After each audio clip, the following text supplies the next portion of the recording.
give a fuck what you say. Yeah, I'ma do shit my way. So you can go kick rocks, I'ma stack bricks up, build what I want to make. Cause I don't give a fuck what you say. Yeah, I'ma do shit my way. So you can go kick rocks, I'ma stack bricks up, build what I want to make. Yeah, I'ma do it my way.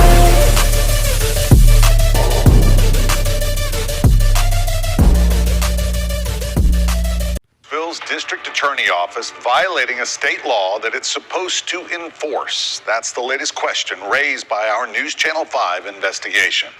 Good evening, everyone. I'm Rory Johnston. And I'm Carrie Sharp. At the center of that investigation, questions about listening devices that could secretly capture conversations of people visiting DA Glenn Funk's office.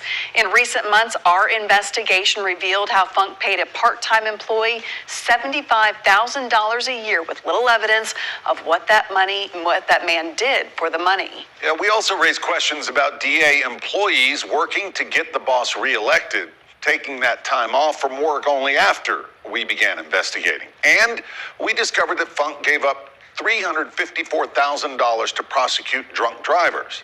The DA refuses to say why.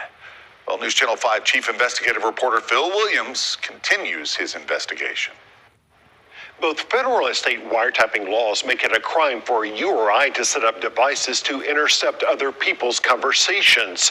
In this case, Glenn Funk's office says what they are doing is necessary security, but some experts tell me it could cross a line. You're waiting for an elevator, chatting with a friend, or perhaps you've stepped out of an office to take a call.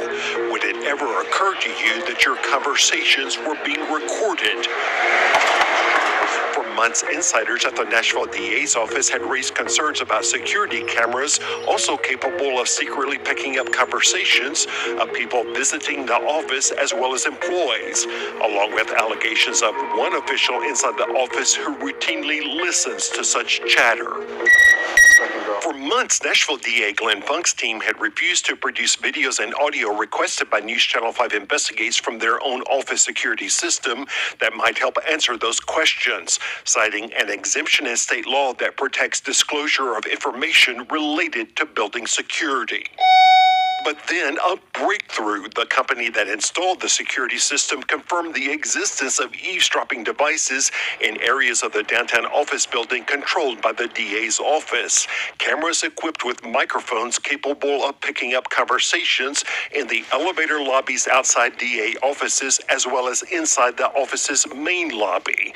The company's owner explained, "We don't put audio on a camera unless they specifically ask for it." In fact, we obtained invoices where the DA's office ordered 2 cameras with audio capability and a network video recorder for an undisclosed location, along with an invoice for a 3rd camera with a built-in microphone. That 3rd camera was ordered just days after the controversial plea bargain of police officer Andrew Delkey in the shooting death of Daniel Hambrick. The security company says the DA's office wanted to be able to eavesdrop on protesters who might come to the office. One of those cameras, the company confirmed, is on the 4th floor where the Davidson County grand jury meets, meaning conversations of witnesses, defense attorneys, even grand jurors themselves could also be intercepted as they wait for an elevator.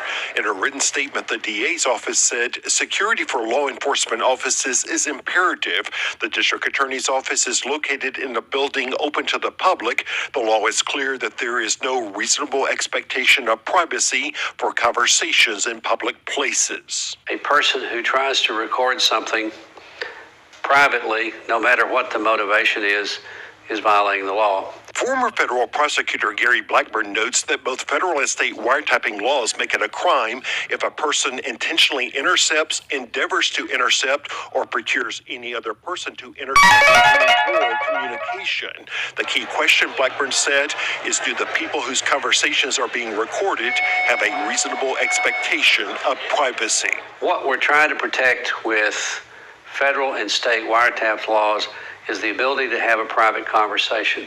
And where you are is less important than the sense of privacy. So if you have a reasonable belief that this conversation is private, then it cannot be recorded. That's correct. The company that installed the security equipment told me that the people who lease space to the DA's office should have a sticker at the front door warning visitors that their conversations are likely to be monitored, something that at first glance we didn't see.